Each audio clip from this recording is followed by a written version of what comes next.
On va parler maintenant de cette BD, Léon Lacam, qui est sortie en 95 pour le tome 1, et c'est en 3 tomes jusqu'en 98, et il y a un intégral qui est sorti en 2005.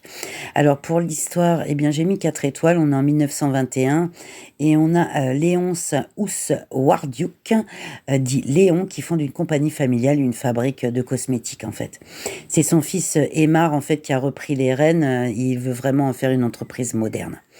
On a Géraldo Georges, en fait, qui est son petit-fils et arrière-petit-fils donc de Léon, qui s'occupe de la campagne marketing organisée autour du centenaire de son biailleul, en fait.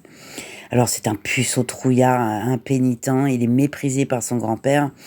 Et il sera initié vraiment à la vie par son arrière-grand-père, Léon, qui lui fera fumer de drôles de cigarettes, ce qui l'aidera vraiment à trouver sa vraie voie, aux grandes dames du reste du clan. Pour le dessin, eh ben, écoutez, j'ai mis 2 étoiles.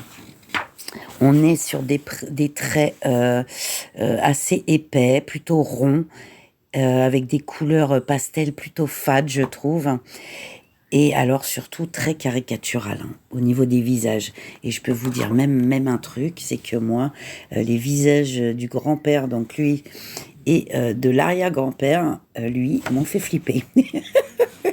Voilà, quoi, je les trouve plutôt flippants, les visages, quoi, des personnages, quoi. En ce qui concerne le prix, j'ai mis 4 étoiles, 25 euros, ça les vaut amplement.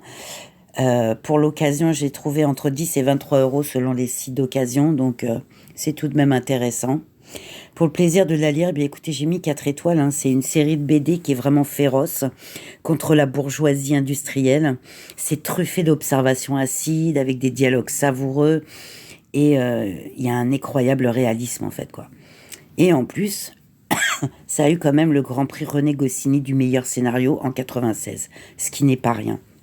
J'ai vraiment hâte de lire les 2 autres si j'arrive à les trouver. Et en même temps, j'ai trouvé cette BD touchante, voire triste. On ressent vraiment plusieurs émotions à la lecture de cette bande dessinée, quoi.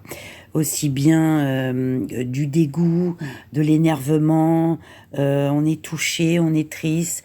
Vraiment très intéressante à lire. Je vous la recommande vraiment. C'est vraiment une très belle qualité de bande dessinée. Voilà, bisous!